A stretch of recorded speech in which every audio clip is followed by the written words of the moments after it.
Hello guys, कैसे हैं। आशा करती हूँ आप सब अच्छे होंगे। आज हम एक नए ब्लॉग में मिल रहे हैं, एक नई मोटिवेशन के साथ। आपको ब्लॉग अच्छा लगे तो ज़रूर इसको लाइक करिए, सब्सक्राइब करिए एंड शेयर करिए, जिसमें कि आप कंजूसी कर रहे हैं, but don't forget to do this. Title से आप समझ ही जाते होंगे हमारा आज का टॉपिक क्या है। हम आज टॉपिक ले रहे हैं वेल्थ, मनी। हम सब इसके पीछे भाग रहे हैं। हमको किसी भी तरीके से मनी मिल जाए, पैसा मिल जाए। अच्छा जॉब ढूंढ रहे हैं, क्यों? क्योंकि पैसे ज़्यादा मिल जाए। अच्छा बिजनेस चेंज कर रहे हैं, क्यों? क्योंकि हमारे पास कम पैसे हैं, हम और ज़्यादा पैसे बनाना चाहते हैं। पूरे टाइम सुबह से लेकर शाम तक हमारी जितनी भी गतिविधियाँ होती हैं वो सब हम मनी के लिए ही करते हैं। पैसा होना चाहिए, इसमें कोई दो राह नहीं है कि हमारे पास यदि पैसा नहीं होगा, धन नहीं होगा तो हम अपना जीवन कैसे चलाएंगे। पर क्या कभी आपने जानने की कोशिश की है कि वो जो पैसा हम कमा रहे हैं, जो धन हम कमा रहे हैं, वो किस सोर्स से आ रहा है, हमारे मीन्स क्या हैं, और जो धन हम अपने घर में अपने परिवार के ऊपर लाकर खर्च कर रहे हैं उसके रिएक्शंस क्या होंगे। लोग कहते हैं किसी का नमक मत खाइए, नहीं तो आप वैसे ही हो जाएंगे। पुरानी कहावत है। कहने का आशय क्या होता है कि हमने यदि किसी गलत व्यक्ति का धन खा लिया, नमक से मीन्स यदि हमने उसको यूज़ कर लिया, तो हमारी विचारधारा भी गलत हो जाएगी। आज का बर्निंग टॉपिक हमारी इंडस्ट्री में चल रहा है राज कुंद्रा जी का। हमें नहीं पता, हम कोई आलोचना नहीं कर रहे हैं कि वो सही हैं या गलत हैं, पर एक प्रश्न तो उठता है मन में, इतना पैसा, इतना धन हमारे पास है, वो कहाँ से आ रहा है, उसके सोर्सेस क्या हैं। हम ये कहकर अपने आप को अलग नहीं कर सकते। कोई भी पति अगर धन कमा के ला रहा है और पत्नी ये कह रही है कि मुझे नहीं पता वो कहाँ से आ रहा है, ये पूर्णतः गलत है। आपका बच्चा घर में अगर एक्स्ट्रा मनी ला रहा है या क्या सोर्स है उसका, क्या उसकी जॉब है, आप कह दीजिए हमें नहीं मालूम है, ये अपने आप में बिल्कुल गलत है। जब हम बड़े बड़े हमको गिफ्ट्स मिलते हैं, जब हम उनको इंजॉय करते हैं मनी को, जब हम बहुत सारी प्रॉपर्टीज़ खरीदते हैं, तब हमें बहुत खुशी होती है। उस समय हम बिल्कुल भूल जाते हैं कि हमारी जो अपनी इज्जत है, जो हमारा कैरेक्टर है, वो अगर एक बार भूले से भी अगर उसमें एक बार भी कहीं दरार आ जाती है, कहीं कोई स्क्रैचेस आ जाते हैं, तो जीवन भर हम उसको कितना भी फिनिश करते रहें, फुलफ़िल करते रहें, वो चीज़ गाइस लौट कर वापस नहीं आती है। आज उनको ज़मानत मिल गई है, वो फिर से अपनी फैमिली में आ गए हैं।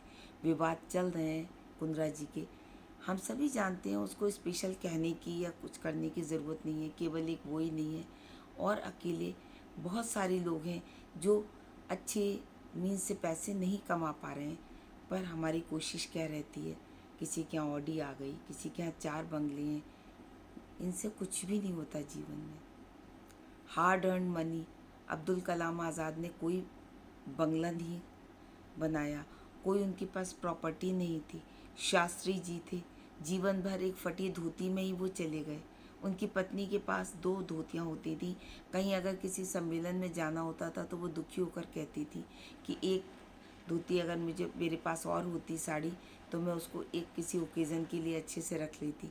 तो वो कहते थे हमारे यहाँ का गरीब किसान 2 ही कपड़े पहनता है, बहुतों के पास तो वो भी नहीं है। क्या आज हम उनको याद नहीं करते हैं? ये हमारा भ्रम है। हम मदर टेरेसा को क्यों जानते हैं? क्या उनकी प्रॉपर्टीज़ के लिए लर्न करते हैं उनको? हम उनको इतने अच्छे से रिगार्ड देते हैं, क्या इसलिए देते हैं कि उनके पास बहुत सारा पैसा था? ये केवल हमारा अपना इल्यूज़न है, हमारा अपनी सोच है, जिसको कि हम कैरी ऑन करते जाते हैं। पैसे से कभी किसी की इज्जत नहीं होती। धन तो आता है और चला जाता है, माया कभी किसी के पास रुकती नहीं है, और लक्ष्मी और सरस्वती का मेल होता नहीं है। तो लक्ष्मी जहाँ जाएगी, जहाँ पर आप बुद्धि का प्रयोग करेंगे, तो वहाँ लक्ष्मी टिकती नहीं है, सरस्वती उनको पछाड़ देती हैं। अब आपको जीवन में चुनाव करना है, what you have to choose. आपको लक्ष्मी चाहिए या सरस्वती, और जो हम चाहते हैं ईश्वर बिल्कुल वैसा ही हमको देता है। हम बेकार परिस्थितियों को दोष देते हैं, हम बेकार किसी और को दोष देते हैं, हम जो चाहते हैं, जैसा हमारी इच्छा होती है, वही हम ऊपर वाले से मांगते हैं और वही हमको वो नवाजता है। तो क्यों ना हम अच्छी चीज़ों को अपने जीवन में लाएं।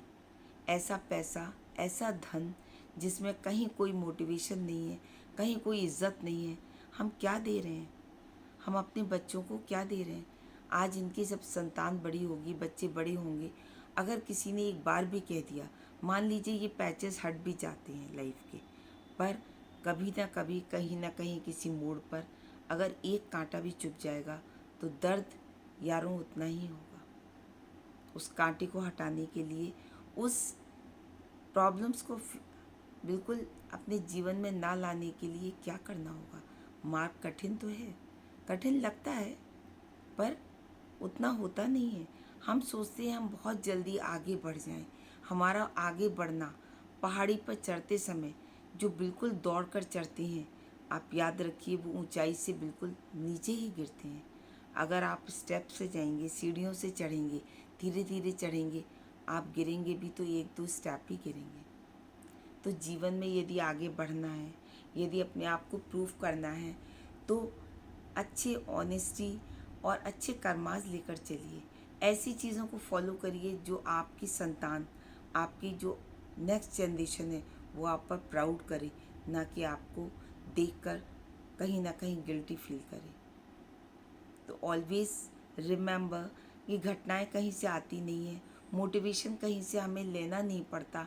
हमारे आसपास सोशल मीडिया में हम जहाँ पर रहते हैं, whatever we are facing, हमको वहीं से मोटिवेशन मिलना शुरू हो जाता है। सो हमेशा याद रखिए कि गलत तरीके से कमाया हुआ धन, गलत मीन्स से कोई भी चीज़ अगर हम प्राप्त करके आगे बढ़ते हैं तो वो कभी भी परमानेंट नहीं होती है। एक टाइम में उनको भी ऐसा लगता होगा कि आई एम द किंग, मेरा कोई कुछ नहीं बिगाड़ पाएगा। पर देखिए, ऊपर वाले के यहाँ देर है अंधेर नहीं है। एक बार ईश्वर संभलने का मौका सबको देते हैं, और अगर हम तब भी ना संभलें तो फिर तो हमारा गिरना निश्चित ही है। उसमें दूसरों को दोष देना बिल्कुल बेकार है। हर समय परिस्थितियाँ विपरीत नहीं होती हैं, हर समय चीज़ें बिल्कुल गलत नहीं होती हैं।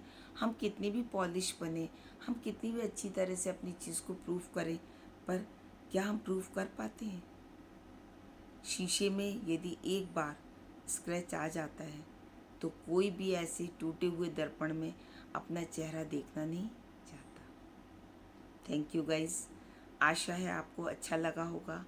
करंट टॉपिक है, सोशल मीडिया का है, हम सब जानते हैं, कोई नई बात नहीं है, but motivational channels, motivational blogs and whatever you are seeing, it is just a reminder. आशा करती हूँ आपको ये रिमाइंडर पसंद आया होगा and you will definitely like and share it. मिलते हैं फिर एक अगले नए ब्लॉग में एक नई मोटिवेशन के साथ। Till then guys, bye bye.